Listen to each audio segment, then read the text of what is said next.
고린도전서 12장 21절로 26절 말씀을 한 절씩 교독하고 마지막 절은 함께 읽겠습니다. 제가 먼저 읽습니다. 눈이 손들어 내가 너를 쓸 데가 없다 하거나 또한 머리가 발들어 내가 너를 쓸 데가 없다 하지 못하리라. 뿐 아니라 더 약하게 보이는 몸의 지체가 도리어 요긴하고 우리가 몸에 덜 귀히 여기는 그것들을 더욱 귀한 것들로 입혀주며 우리의 아름답지 못한 지체는 더욱 아름다운 것을 얻느니라. 그런즉 우리의 아름다운 지체는 그럴 필요가 없느니라. 오직 하나님이 몸을 고르게 하여 부족한 지체에게 귀중함을 더하사 몸 가운데서 분쟁이 없고 오직 여러 지체가 서로 같이 돌보게 하셨느니라.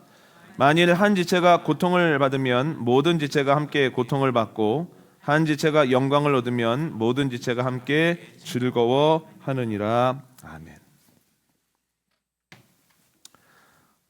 저와 한 달 전에 나누신 내용은 교회 하나님의 전철이었습니다. 필립 씨가 시카고 대학에 수업을 들으러 가는데 전철을 타고 가는 중에 다양한 사람들이 전철에 타고 또한 다양한 지역을 지나는데 정말 다양한 성격을 가진 교회들이 세워져 있다는 거예요. 그것처럼 하나님의 교회는 다양한 사람들이 있으며 그 다양한 사람들이 다양한 모습의 교회와 예배를 만들어간다, 이렇게 얘기를 했습니다. 그런데 다양한 교회들이 전하는 복음에는 공통점이 있는데 두 가지입니다. 첫 번째는 누구라도 이해할 수 있을 만큼 복음의 내용이 쉬워야 된다는 거예요.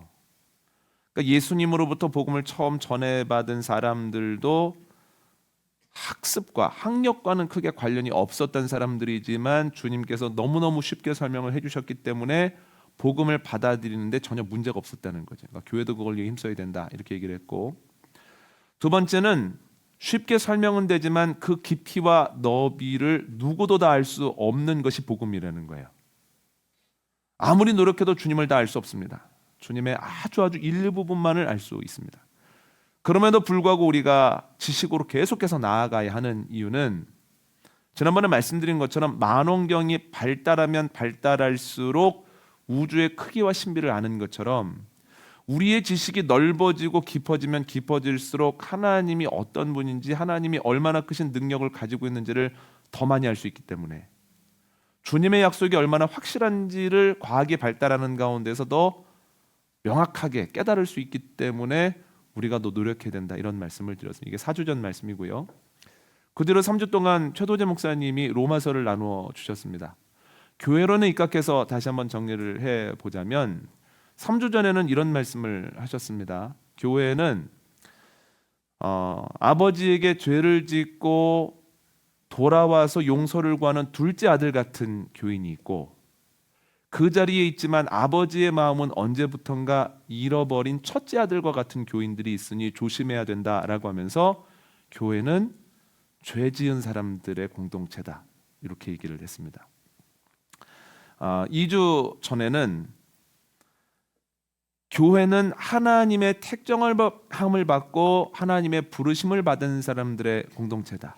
우리에게 그런 자격이 없지만 주님께서 크신 사랑을 가지고 우리를 택정하시고 부르셔서 이렇게 주님을 예배할 수 있는 권한을 주셨다. 부르심을 받은 공동체다라고 정리를 할 수 있겠습니다.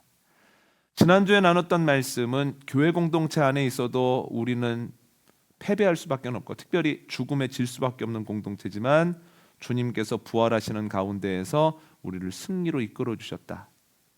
그러니까 우리의 인생은 시간이 지나면서 물에 떨어지는 꽃과 같지만 주님께서 십자가 보혈로 그 꽃을 이렇게 건지셔서 승리하게 하셨다. 승리할 공동체다. 이런 내용으로 정리를 해봤습니다. 오늘의 주제는 교회, 하나님의 가족입니다. 필립 씨는 이 가족이라고 하는 은유를 누구보다도 가깝다, 사랑하는 사람들이다 라고 하는 의미로 사용하지 않았습니다. 제가 그의 책을 읽으면서 느꼈던 건 뭐냐면 교회 하나님의 가족이라고 하는 은유는 매우 실제적이었다라고 하는 거예요. 그의 책을 보면 교회를 크게 두 가지 면에서 가족이라는 은유를 사용해서 설명을 하는데 제 용어로 두 가지로 한번 구분해보고 표현을 해봤습니다. 첫 번째는 어떤 면에서 가족이냐면 교회는 기관이 아니라는 거예요. 필립 씨는 교회는 기관이 아니고 기관이 되어서도 안 된다라고 이야기를 합니다. 그런데 기관의 특징이 뭐냐면 기관의 일원이 되기 위해서는 일정한 자격을 가지고 있어야 된다는 거예요. 예를 들어서 변호사 협회에 속한 사람이 되려면 변호사 자격증을 가지고 있어야 됩니다. 의사의 협회에 들어가려면 국가고시를 통과해야 됩니다. 그런데 가정은 그렇지 않다는 거예요. 태어났다는 것만으로 자격이 아니라 그 출생과 동시에 가족이라고 하는 자격을 가지게 된다라고 하는 거죠. 그렇기에 가족 내에는 다양한 사람들이 존재하는데 다양한 성향의 사람들이 있습니다. 다양한 경험을 한 사람들이 있습니다를 넘어서서 다양한 형편의 사람들이 있습니다. 필리미아서가 이렇게 얘기를 합니다. 한번 그 얘기를 들어보십시오. 어느 집안에나 성공한 사람도 있고 처참하게 실패한 사람도 있기 마련이다. 추수감사절이 되면 기업체 부사장인 메리 이모가 만년 실업자의 술고래인 찰스 삼촌과 나란히 앉는다.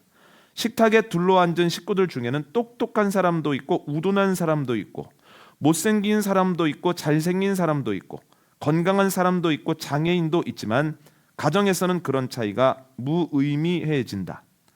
사촌 조니가 자꾸 가족들을 멀리하는 것 같지만 그렇다고 실제로 그를 제명할 수는 없다. 나머지 모두와 마찬가지로 그도 한 식구다. 모두가 같은 조상에게서 태어났고 세포 속 같은 유전자가 들어있기 때문이다. 실패했다고 가족의 자격을 잃는 것이 아니다. 로버트 프로스트는 가정이란 내가 거기로 들어가야만 할 때 식구들이 나를 받아주어야만 하는 곳이라고 했다. 그러니까 필립 야시의 말대로 가정에는 승승장구하는 사람도 있고 어려움을 겪는 사람도 있습니다. 교회도 똑같습니다. 교회 안에도 세상적 관점에서 승승장구하는 사람이 있는가 하면 하는 일마다 자꾸만 막히고 넘어져서 어려워하는 사람도 있습니다. 또한 경제적으로 아주 넉넉한 사람이 있는가 하면 궁핍함을 경험하고 있는 사람도 있고 눈에 보이는 것으로 보이지 않는 것으로 남을 도와줄 수 있는 사람이 있는가 하면 남의 도움을 받아야만 살아갈 수 있는 사람들도 교회 안에 있다는 거예요. 그런데 이건 아주 자연스러운 일이다라는 겁니다. 왜냐하면 초대교회에서부터 그랬습니다. 초대교회 안에는 바나바와 같이 자신이 가지고 있는 것을 팔아서 공동체에 헌금할 수 있는 사람이 있었는가 하면 헬라파, 히브리파 과부들처럼 도움을 받지 않고는 살아갈 수 없는 사람들도 존재했었다라고 하는 거죠. 그런데 초대교회만 그랬던 것이 아닙니다. 바울이 복음을 전했던 고린도 교회에도 다양한 형편의 사람들이 있었죠. 그래서 고린도전서 12장 22절을 보면 바울이 도움을 받아야 되는 사람들을 이렇게 표현합니다. 더 약하게 보이는 몸의 지체, 우리가 덜 귀하게 여기기 쉬운 대상, 부족한 지체. 그러니까 고린도 교회에도 도움을 줄 수 있는 사람과 도움을 받아야 되는 사람들이 존재했다는 거예요. 그런데 여러분 지금의 교회에도 그렇습니다. 앞에서 말씀드린 것과 똑같습니다. 그런데 여러분 이게 교회 틈을 만들어내기가 아주 쉽습니다. 성향이 다른 사람들이 모였습니다. 그러면 성향 다른 것들을 조금 이해하고 넘어가면 되는 거예요. 외향적이냐 내향적이냐, 저 사람이 사물을 보는데 하나하나 보느냐 아니면 뭉뚱그려서 보느냐, 감정적이냐 아니면 사고 중심이냐, 이건 어느 정도 극복이 가능한 얘기라는 거예요.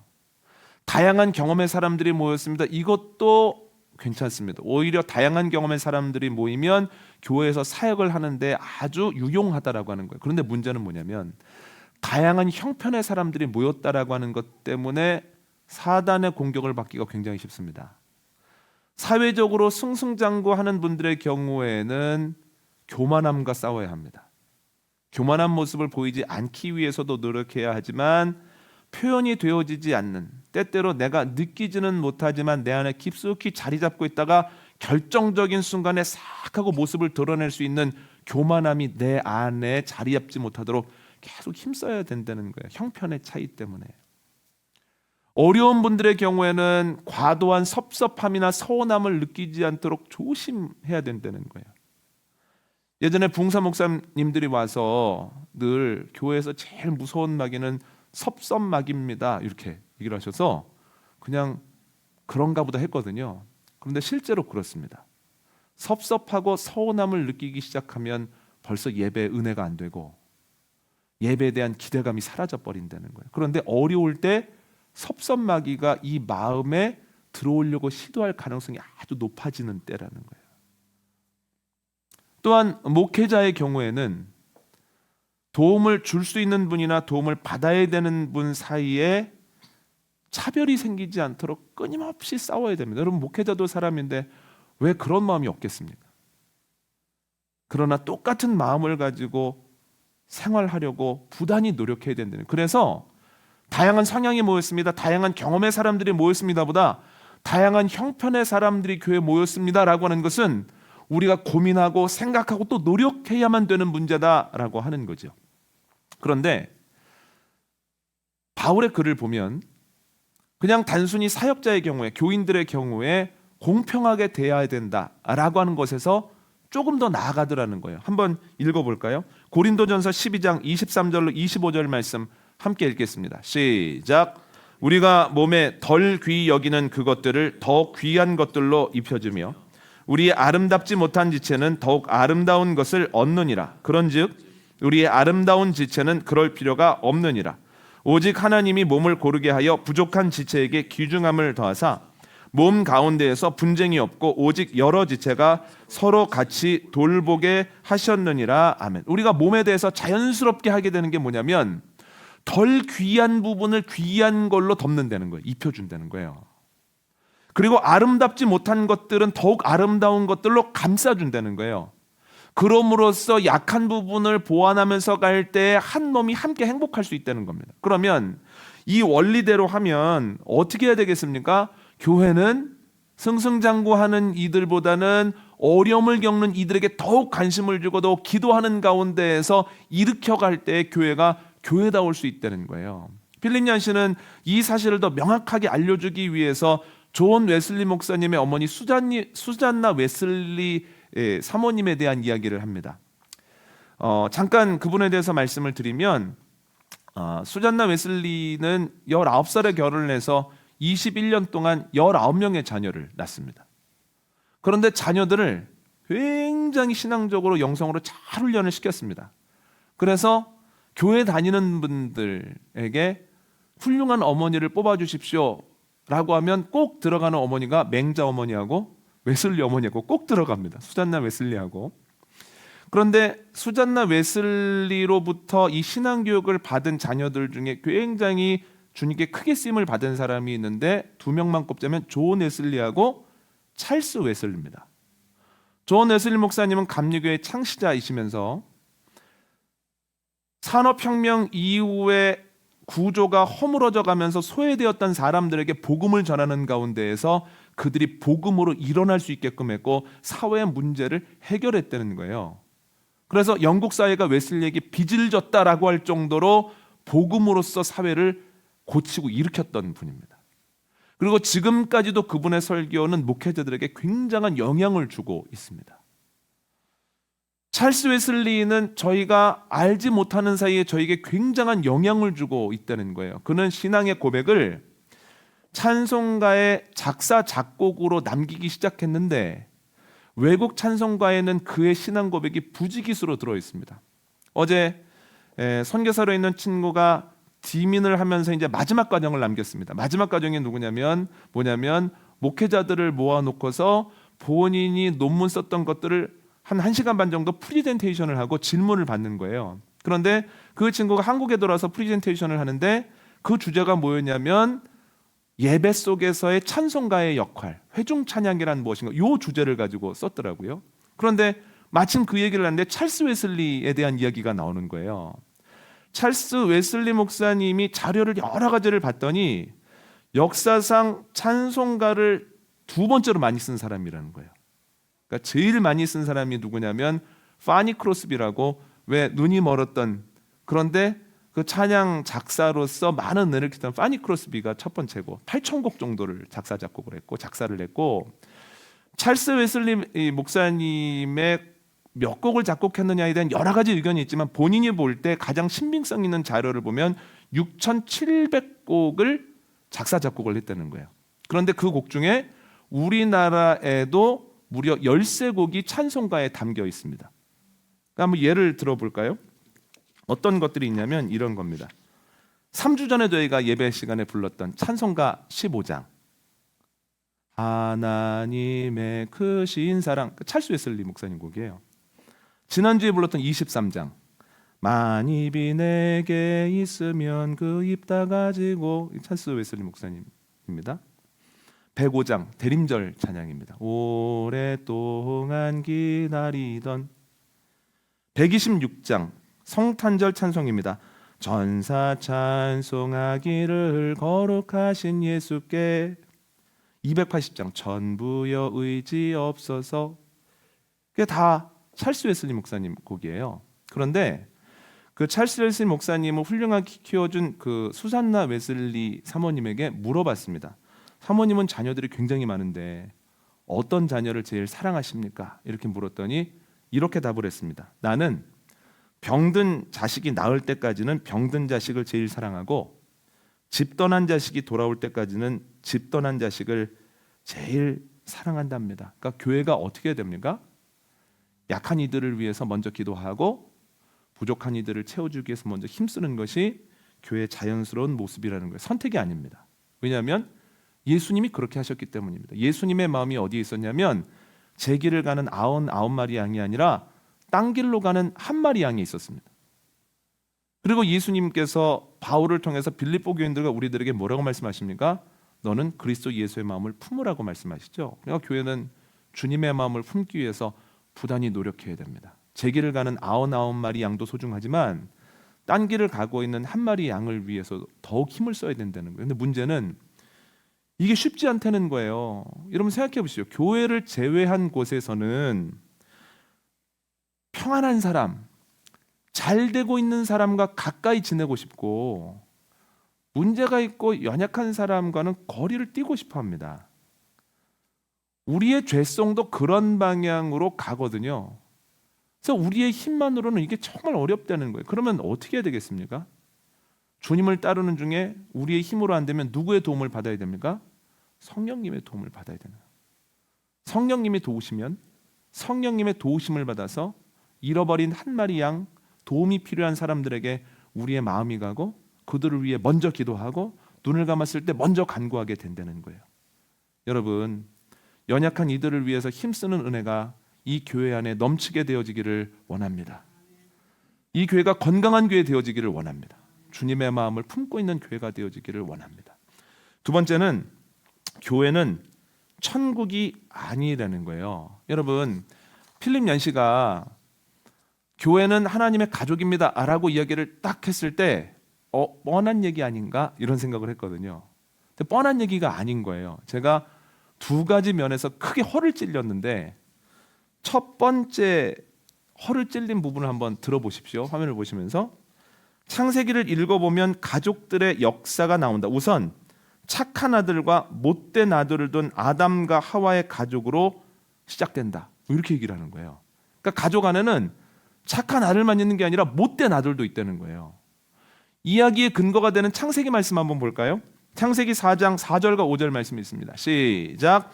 아벨은 자기도 양의 첫 새끼와 그 기름으로 드렸더니 여호와께서 아벨과 그의 제물은 받으셨으나 가인과 그의 제물은 받지 아니하신지라 가인이 몹시 분하여 안색이 변하니. 아멘. 하나님께서 가인과 아벨이 함께 제사를 드렸는데 아벨의 제사는 받으시고 가인의 제사는 안 받으십니다.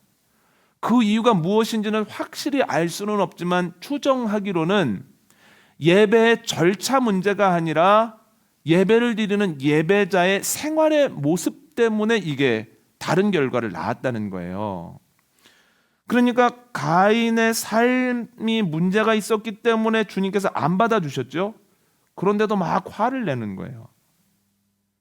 못됐죠? 8절도 읽어볼까요? 8절 읽습니다. 시작. 가인이 그의 아우 아벨에게 말하고 그들이 들에 있을 때 가인이 그의 아우 아벨을 쳐 죽이니라. 아멘. 하나님께서 분을 느끼는 가인에게 이렇게 말씀하십니다. 죄가 너를 지배하려고 한다. 너 죄를 다스려야 되겠다. 죄된 마음을 꽉 붙잡아라. 그런데 주님의 말씀에 귀를 기울이지 않습니다. 모든 문제의 책임이 동생에게 있다고 생각을 하고 동생을 들로 불러내서 보는 사람이 없을 때 돌로 쳐서 죽였다는 거예요. 어떤 아들입니까? 못된 아들이죠. 그런데 여기에서 더 나갑니다. 9절 한번 읽어볼까요? 9절 읽습니다. 시작. 여호와께서 가인에게 이르시되 내 아우 아벨이 어디 있느냐? 그가 이르되 내가 알지 못하나이다. 내가 내 아우를 지키는 자니까. 아멘. 하나님께서 가인에게 동생 어디 있냐고 물어보시죠. 지금이라도 회개하라는 겁니다. 그런데 회개하지 않고 뭐라고 얘기를 합니까? 내가 동생 지키는 사람입니까?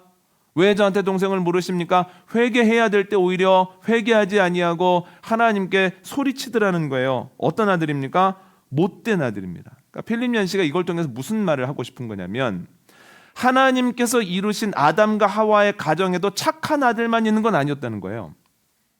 착한 아들도 있지만 못된 아들도 존재하더라는 거예요.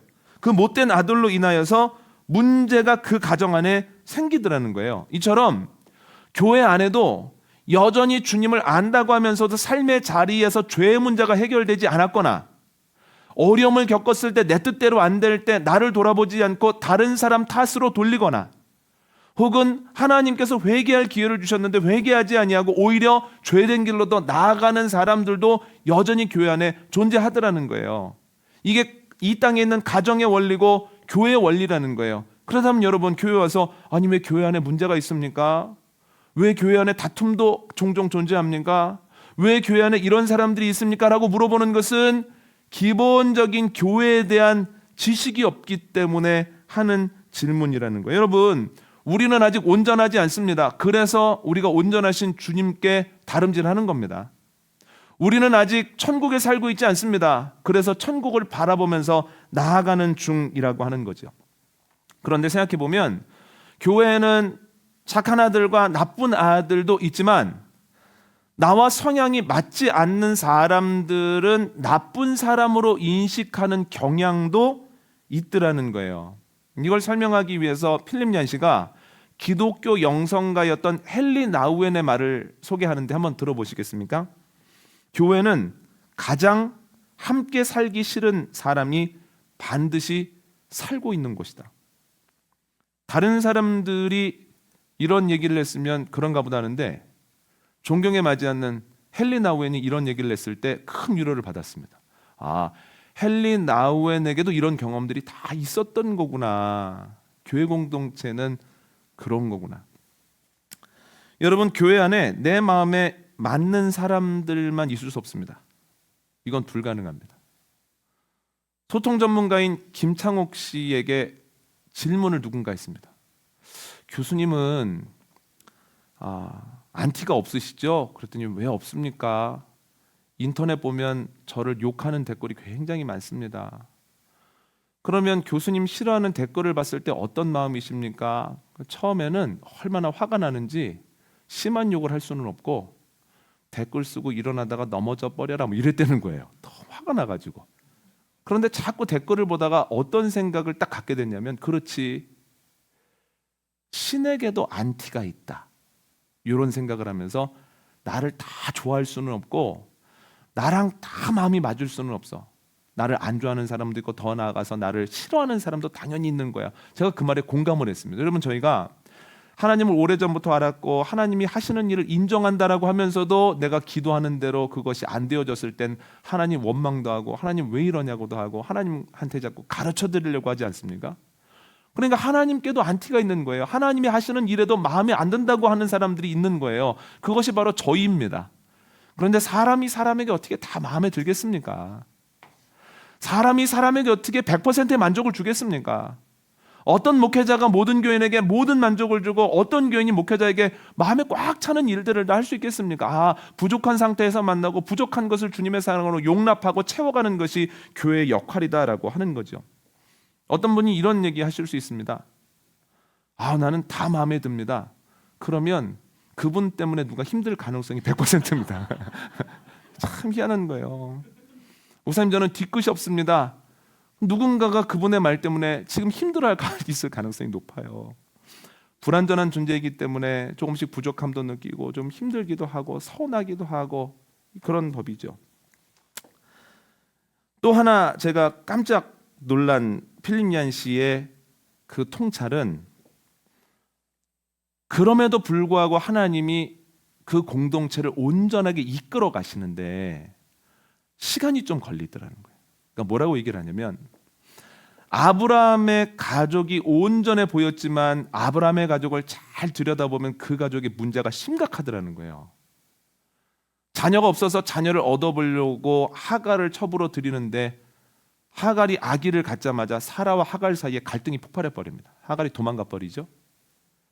주님께서 하갈에게 내가 너에 대한 계획도 가지고 있어, 너의 자녀에 대한 계획도 가지고 있어 집에 돌려보냅니다. 이제 하갈과 사라가 어느 정도 봉합되나 싶었는데 사라가 90세 때 이삭을 낳으면서 이삭이 젖될 무렵에 아브라함이 하갈과 이스마엘을 쫓아내 버립니다. 무슨 가족이 이런가? 무슨 아버지가 이런가? 믿음의 가족이 왜 이런 일을 경험하는가 생각하기가 쉽지 않습니까? 그런데 필립 얀시가 뭐라고 얘기를 하냐면 그 믿음을 가지고 있었던 사람의 가족에도 힘든 일이 있고 어려운 일이 있고 갈등이 있었으나 그러나 하나님의 인도하심 아래서 시간이 오래 흐르는 과정 가운데에서 가정다운 가정의 모습을 점점 갖춰가더라는 거예요. 이게 얼마나 큰 은혜입니까? 그런데 아브라함만 그랬는가? 그렇지 않다는 거예요. 이삭의 가족을 한번 보십시오. 에서와 야곱이 태중에서부터 심각하게 싸우지 않습니까? 그런데 그 싸움으로 인하여서 결국 심각한 일이 일어나고 가족이 뿔뿔이 흩어지고 어려운 일을 경험하게 되었습니다. 그런데 그 과정이 그렇게 끝날 줄 알았는데 하나님의 계획 안에서 생활했을 때 시간이 어느 정도 흐르고 보니 야곱과 에서가 화해도 하고 나중에 아버지의 장례도 같이 치르고 여러 가지 모양을 볼 때 그 가족이 점점 가족다워지더라는 거예요. 야곱의 가족은 더 심하죠. 아내가 4명에 아들 12 그리고 딸 하나입니다. 아내끼리도 경쟁을 하고 아들 12명이 서로 경쟁을 하고 미워하기 시작하는데 결국 야곱이 편애했던 요셉을 형들이 노예로 팔아버립니다. 아버지한테는 죽었다고 하죠. 무슨 믿음의 가족이 이래? 어떻게 못된 사람들 천지야라고 생각하기가 쉽습니다. 그런데 저희가 창세기를 몇 주 동안 나누고 있지만 야곱의 노년이 되었을 때 그 야곱의 가족이 가족다워졌더라는 거예요. 어떻습니까? 옛날에는 이해하지 못했는데 노년이 되고 자녀들도 이런저런 고생을 하다 보니까 아버지를 이해하게 되고 아버지를 위해서 희생하겠다고 나서는 유다 같은 자녀도 있고 아버지의 명을 따라서 열심히 살아보려고 하는 분위기가 되더라는 거예요. 또한 형들도 요셉한테 고마운 것도 알고 미안한 것도 아는 사람들이 되더라는 거예요. 여러분 어떻습니까? 완전하지 않은 공동체로 시작하지만 하나님의 은혜 안에서 시간이 흐르는 가운데에서 점점 가족다운 모습을 갖게 된다는 거죠. 교회도 마찬가지입니다. 다양한 형편의 사람들이 모이고 때로는 날카로운 사람들로 인하여서 여러 가지 문제들도 일어날 수 있지만 그러나 하나님께서는 주님을 바라보는 공동체를 그냥 놔두시지 않습니다. 주님께서는 그 공동체 시간이 가는 가운데에서 가정은 가정답게 만드시고 교회는 교회답게 만드신다는 거예요. 여러분 가족 중에 누군가를 위해서 기도하고 계십니까? 구원을 위해서 기도하고 있고 그분의 성장과 성숙을 위해서 기도하고 계십니까? 내 힘으로는 안 될 것 같지만 성경에 나오는 주님의 약속을 믿고 끝까지 기도하고 끝까지 힘내시기를 원합니다. 우리의 생각으로는 안 될 것 같아도 시간이 흐르고 그 사랑을 주고 주님의 때가 되어지면 구원이라는 열매를 거두게 되고 결국은 가족이 가족다운 모습을 가지게 된다는 거예요. 여러분 가족이 가족다운 모습을 가지게 될 것이라고 하는 결론을 알게 되면 지금의 대가는 치를 만한 것 아닙니까? 우리의 자녀들이 하나님의 자녀로서의 모습을 갖추게 된다고 하면 힘들어도 자녀들을 위해서 힘쓸 만한 가치가 충분히 있는 것 아닙니까? 주님께서 우리의 가족을 빚고 계셔서 주님의 때에 가족다운 가족이 되게 하신다는 교회다운 교회가 되게 하신다는 그 믿음을 가지고 힘차게 나아가는 저와 여러분 복된 공동체 되어주시기를 원합니다. 오늘 말씀 정리합니다. 필립 얀시는 교회는 하나님의 가족이라고 정의를 합니다. 두 가지 이유 때문에 첫 번째는 교회는 기관이 아닙니다. 어떤 자격이 있어서가 아니라 주님께서 허락하셨을 때 가족이 일원이 되는 겁니다. 그래서 다양한 형편의 사람들이 있습니다. 그 형편은 큰 틈이 될 수 있습니다.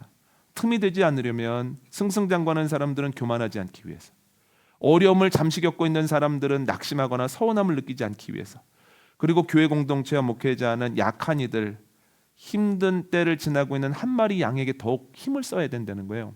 두 번째는 교회는 천국이 아닙니다. 아직 완전한 공동체 아닙니다. 착한 아들도 있고 못된 아들도 있습니다. 그러나 기억하십시오. 문제가 일어나지만 시간이 오랜 뒤에 보면 가족은 가족과 같아졌고 교회는 교회와 같아진다는 거예요. 이 믿음 가지고 나아가는 저와 여러분 되어지시기를 원합니다.